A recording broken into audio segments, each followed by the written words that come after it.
Akira, huwag kang titingin sa kalaban, focus ka lang sa finish line. Yan guys, namumuna si Ate Akira. Paano mag-celebrate ang Pinoy dito sa Japan na kanilang kaarawan, ganito yan. Tabi tayo, tuna.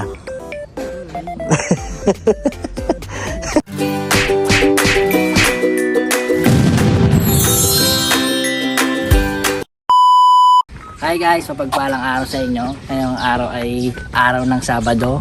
Katatapos na ng trabaho at pauwi na tayo. Pero may pupuntahan tayo ngayon na event sa school, ng elementary school. Kaya samahan niyo po kami ngayon sa araw na to dahil marami tayong gagawin. Tara, let's go, uwi na tayo. Time check tayo guys at nakauwi na nga tayo sa bahay. So gumagawa lang si Mami Lita ng obento. Ang obento nga pala guys, ay ang English niyan ay parang lunch box dito sa Japan. So mamaya papakita ko sa inyo kung ano itsura nun. At dahil Sabado nga ngayon, rest day natin, kaso pupunta tayo sa event sa school, baka hindi na tayo matulog, dire-diretso na yun hanggang hapon. Nagising na nga si Ate Akira guys at nagre-ready na, at gawa na nga rin pala yung obento ni Mami Lita. Halos isang oras nga pala itong nagawa guys, pero okay lang, sanay naman si Mami Lita ang gumawa nito dahil nga sa trabaho namin ay obento rin ang ginagawa bilang isang factory worker. Kaso nga lang guys ay obento ng Family Mart o convenience store ang ginagawa namin. So yun guys, kahit wala pa tayong tulog ay pupunta tayo dun sa school event. Sa school event. Nakalimutan yung papel guys, ito yung mapa ng paglalaroan nila. Yan. So nagsasakyan na lang pala kami guys kasi medyo malayo yung lalakarin at may kasama natin si Bunso. So yun guys, binabahan muna natin sila Mami Lita dun sa tapat ng school. Pero nagpark tayo dito sa iba kasi bawal magpark ngayon doon, walang mapaparking nga, kaya nagpay parking na lang tayo. Medyo mahal yung parking dito guys, 30 minutes, 100 yen. So lakad na tayo, marami rin naglalakad na family ngayon papunta doon sa event. So let's go. Ito nga pala yung school ni Ate Akira at sarado, mga teacher lang ang pwedeng pumarking dyan. At may dala nga pala tayong upuan guys na pang camping. Kasi pag mga gatong event guys, yung mga Japanese na magulang ay nagdadala ng panlatag o sapin o kaya naman mga bangkuan habang nanonood sila. So mamaya makikita nyo guys, marami na rin tao guys at marami pang dumarating at yung mga estudyante ay nasa kanya-kanyang pwesto na. So hahanapin na lang natin sila Mami Lita. So nandito na tayo guys at friend mo yan. At ito yung dalating upuan nila, dagan natin at nakapwesto na rin si Mami Lita. So, tapat lang natin si Ate Akira yung pwesto nila. So ang tawag pala dito ay Undokai. Kung tawagin sa English siguro ay parang sports fest. Kaya panoorin natin, sana maging number 1 ulit si Ate Akira. Si Akira kasi sunod-sunod na number 1 na nung simula nung grade 1 siya. So sana maging number 1 siya ulit. Iba talagang Pilipino pagdating sa sports guys.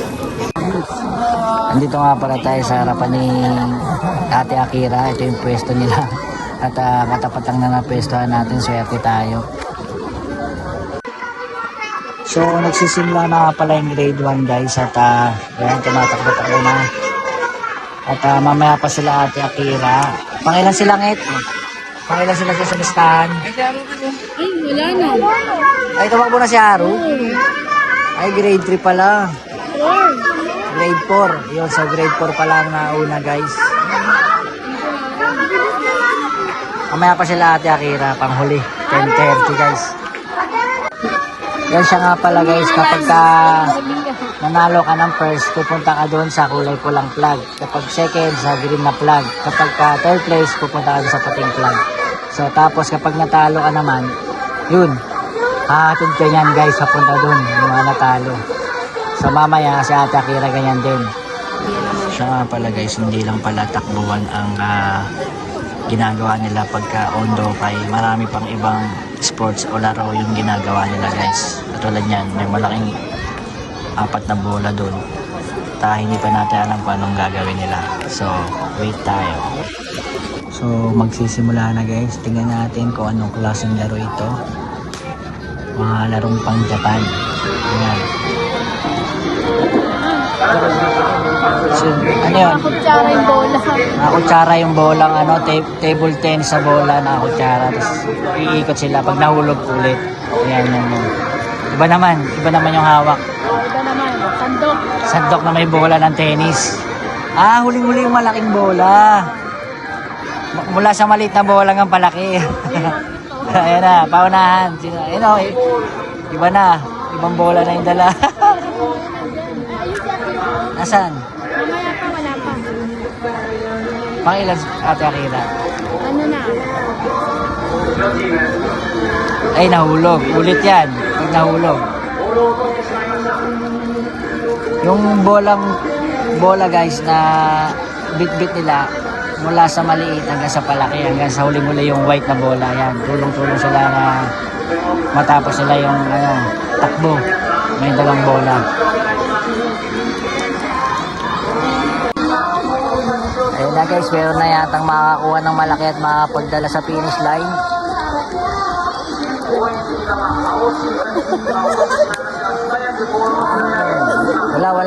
Wala pa yan na. Tinakbay, tatakbo pala. Iikot, ilang ikot yan. Yun, bilis, panalo yun. Taro sila Ate Akira dyan. Yun, may nanalo na guys. Ay, isang balik pa. Yung mataba oh, nahihirapan. Tayo payat. Nagsa-reverse yung payat, tataba oh. Ayun, may nanalo na guys. Oh. Natalo sila. Natapa. Kawawa naman.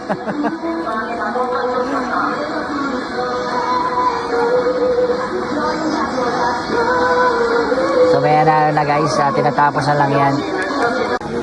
So guys, update tayo sa score. Ang kulay blue ay 139, tapos ang kulay red ay 168 po. So lamang ang red team, ang red shot team. So mamaya lang ulit guys. So update lang tayo guys. Proud papa tayo dahil si Ate Akira, isang Pilipina, ay kasama sa staff ngayon na siya yung kukuha ng mga magiging mananalo o magiging number 1. Yan, sila yung staff. Wow. Akira, huwag kang titingin sa kalaban, focus ka lang sa finish line. Okay? Akira, huwag kang titingin sa kalaban ha. Akira, finish line. Dito, wag sa gilid. Diretso lang. Sana guys, magkaroon siya ng pwesto. Kasi alam naman ng Pilipino, di ba? Pagdating sa sports, nanalo palagi. So yan guys, grade 6 na. Para sa ating mga magulang, ito yung nakakabang sandali dahil nalaban yung anak mo sa isang takbuhan sa school. Yan guys, tumakbo na yung unang batch. At hindi ko pa nakikita si Ate Akira, pero mamaya makikita natin kung pangilan siya.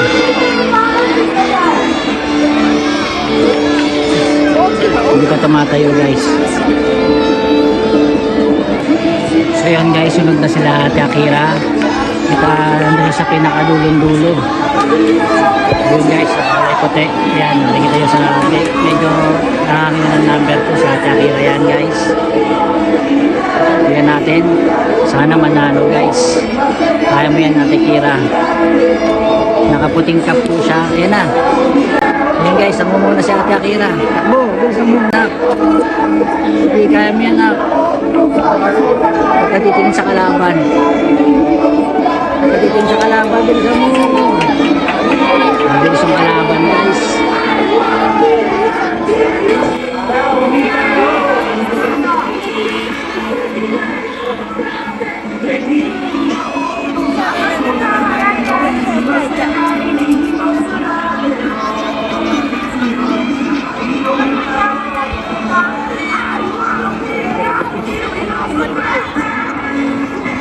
Yun guys, si Ate Akira umiiyak doon. Hindi niya matanggap na third place siya.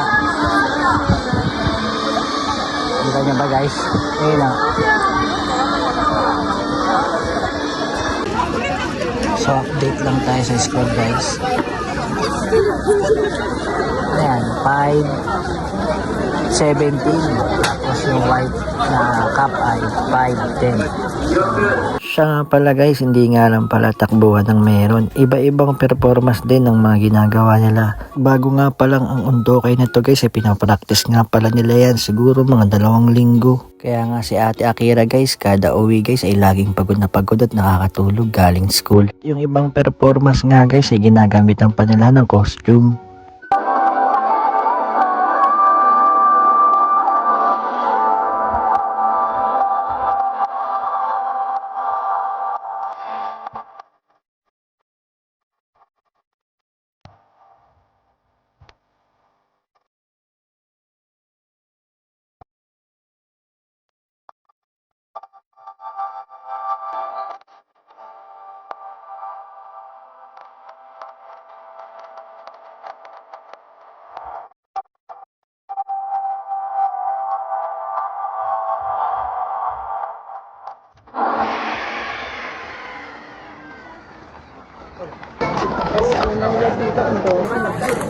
So pagkatapos natin dito ay uuwi na rin tayo. At ngayong araw ay marami pang nagaganap. So stay tuned lang guys. Forward na tayo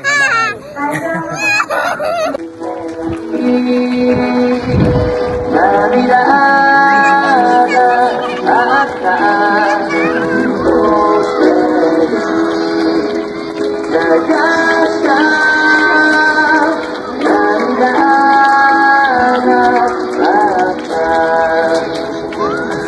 Sa mga oras na nga pala ito guys, ipatapos na yung program at nag-awarding na rin kaya. So ganyan talaga sila guys, dala-dala nila yung upuan nila kasi tapos na.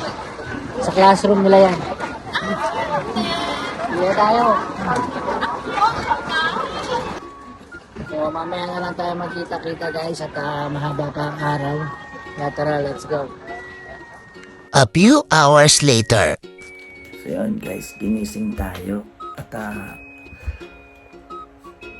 pag-alas 6 na rin at si Bunso ay gising din. Si Mami Lita tulog pa, diba galing nga tayo ng Ondokay at mag-iihaw tayo kasi merong may birthday at tingnan natin kung paano mag-birthday o mag-celebrate ang mga Pinoy dito sa Japan. Okay, may pinto dyan.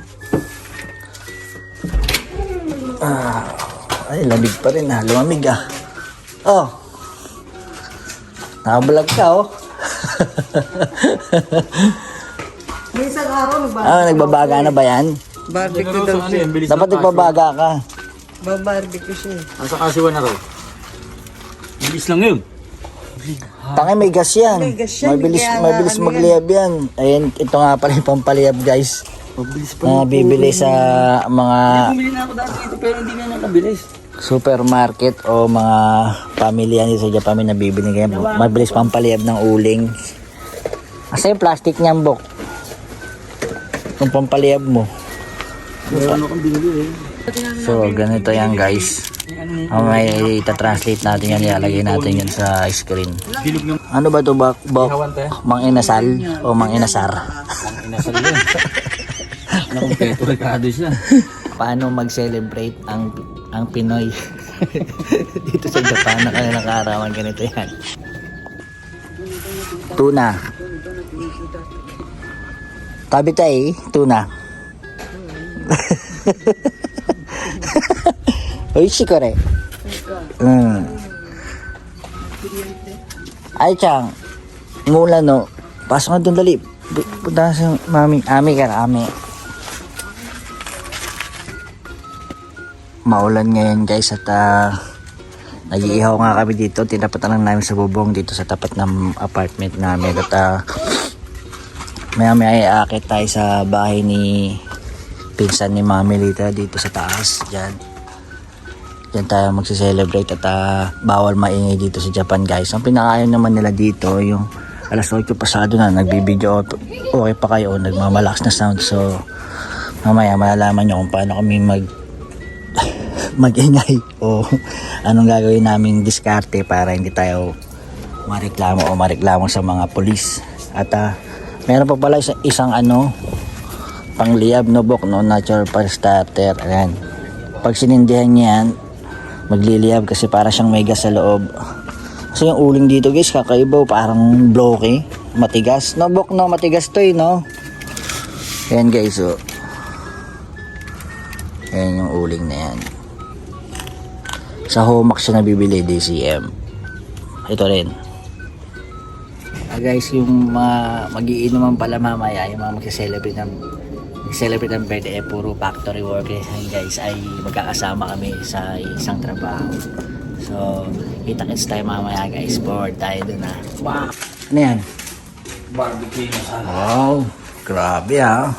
So, inabot na tayo ng dilim guys at sinundo natin yung relatives kanina sa train station, yung mga mama ni Ate Len yung may birthday. So, ihaw na natin tong tilapia tsaka tong tuna. Yung kalahati na ito guys, gagawin daw kilawin. Kaya, ito lang ang iihaw natin. So, ito nga pala yung iinumin natin guys. At iba yung sa mga babae.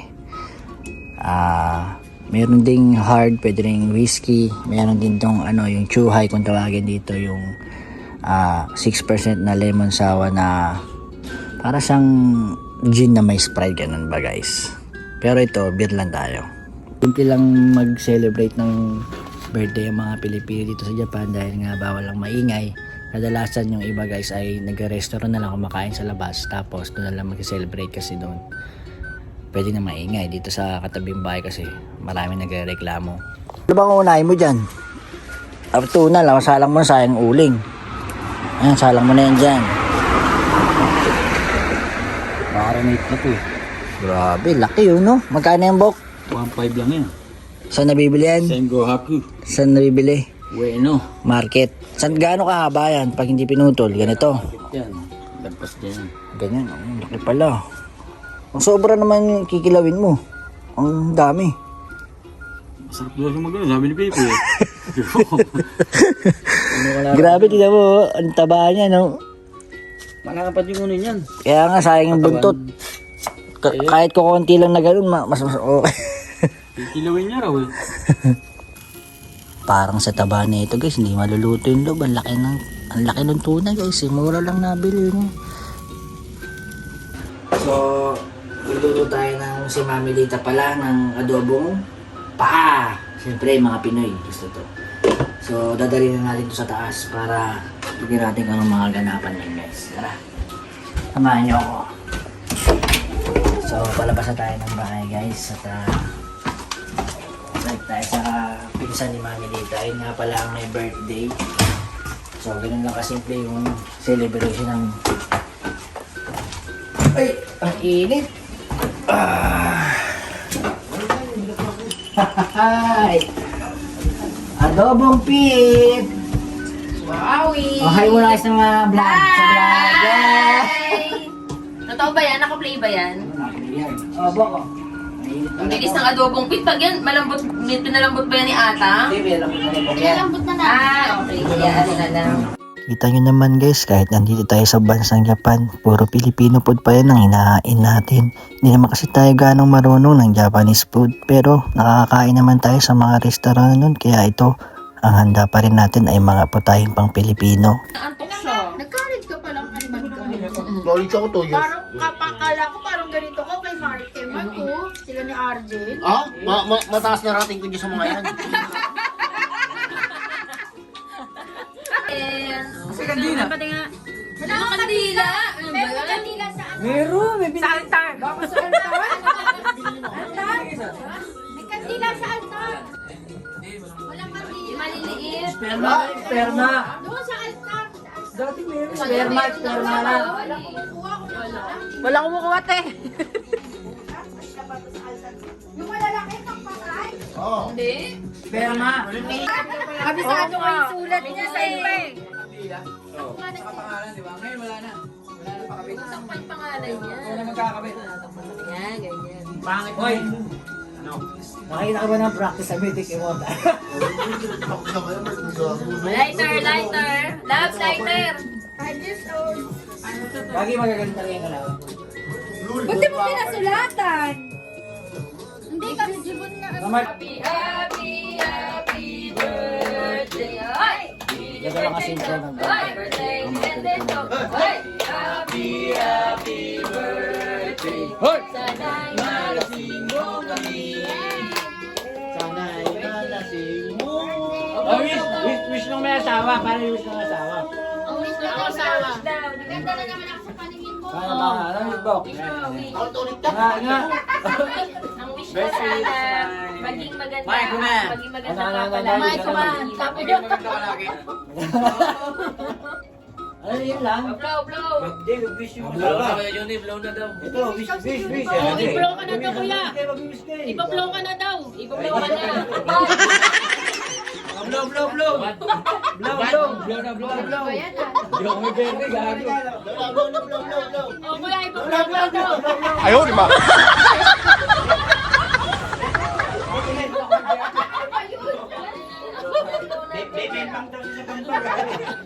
Ano ba? Bebeng lang kasi bang Tangin na, walang klase ito.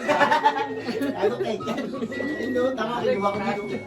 yan? Ay, makasim na yung cake mo. Ano yun, love? Cake.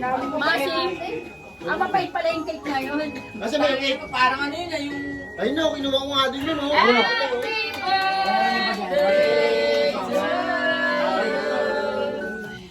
Kaya mag-aaral pag nakasama mo yan. Kain na yan. Anniversary nyo na, wedding anniversary, di ba? So yan guys, maraming salamat sa mga nag-support sa channel ng YouTube namin at ang Facebook page. At samahan niyo po kami sa patuloy namin pag-vlog dito sa buhay sa Japan at ang buhay ng factory worker. Maraming salamat po. Daniel! Arigato gozaimasu! Bye!